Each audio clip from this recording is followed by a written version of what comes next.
The suitcase full of money that must not be opened. Uncle Ben always said that the biggest troubles come when it seems like you've finally gotten lucky. That's exactly how this story began. After a long business trip, he boarded an almost empty night train. When the train arrived at the final station, all the passengers got off, and an old leather suitcase with no tag and no owner's name remained under his seat. At first, Ben decided to take the find to the lost and found office, but his curiosity got the better of him. The suitcase was unexpectedly heavy.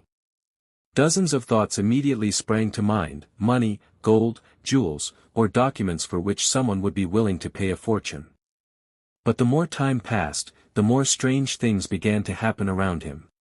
Two strangers asked him several times if he'd seen a lost item, and then began following him around town. Ben realized they weren't looking for the suitcase for no reason. He hesitated to open it for several days, and when he finally broke the old lock, what was inside turned out to be nothing at all like what he'd expected to see.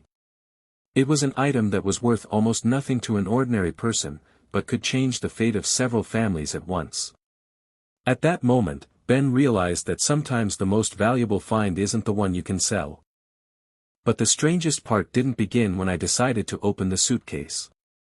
The strangest part began the moment I decided not to. I set it down by the door in my apartment and sat down across from it. I don't know why, but I had this inexplicable feeling of unease. It felt as if the suitcase was literally staring at me. Sounds silly, doesn't it? But that's exactly how I felt at the time. An hour passed. Then another. I walked over to it several times, grabbed the handle, even tried to unlock the locks, but each time, it was as if something was stopping me. That evening, the doorbell rang. Standing on the threshold was a man in his 50s wearing an expensive gray coat. "Good evening. Sorry to bother you. Did you happen to find an old brown suitcase on the train today?" I didn't say anything. He looked me straight in the eye and suddenly smiled. "If you find it, under no circumstances should you open it. Just call this number." He placed a business card on the floor, turned around, and calmly walked away. No threats. No explanations. No attempts to peek inside the apartment. And that's exactly what scared me the most. If there really was money inside, why didn't he try to get it back? Why didn't he call the police? Why was he so sure that I already had the suitcase? I walked over to the window. The man got into a black car, but the car didn't drive away. It just sat there by the house. An hour. Then another. As if they were waiting for something. The next morning, the car was gone. I figured it was all over. But I was wrong. When I left for work, it seemed to me that the same guy had shown up next to me for the third time that day.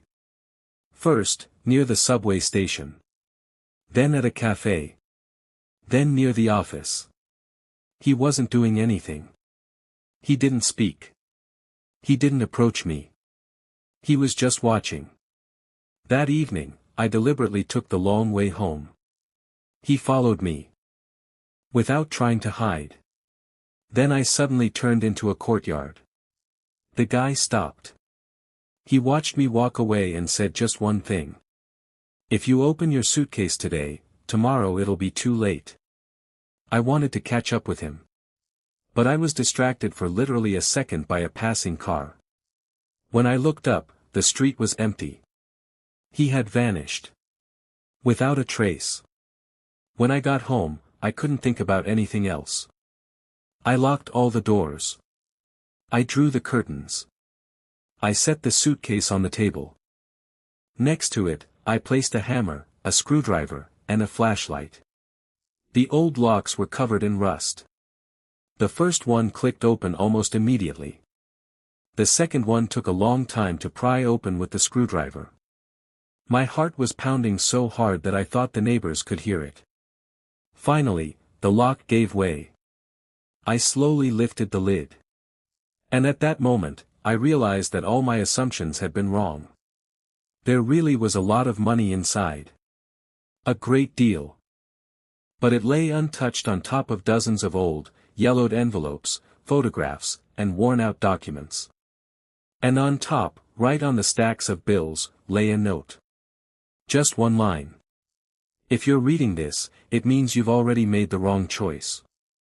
I froze. The apartment was completely silent. And suddenly, there was another knock at the door.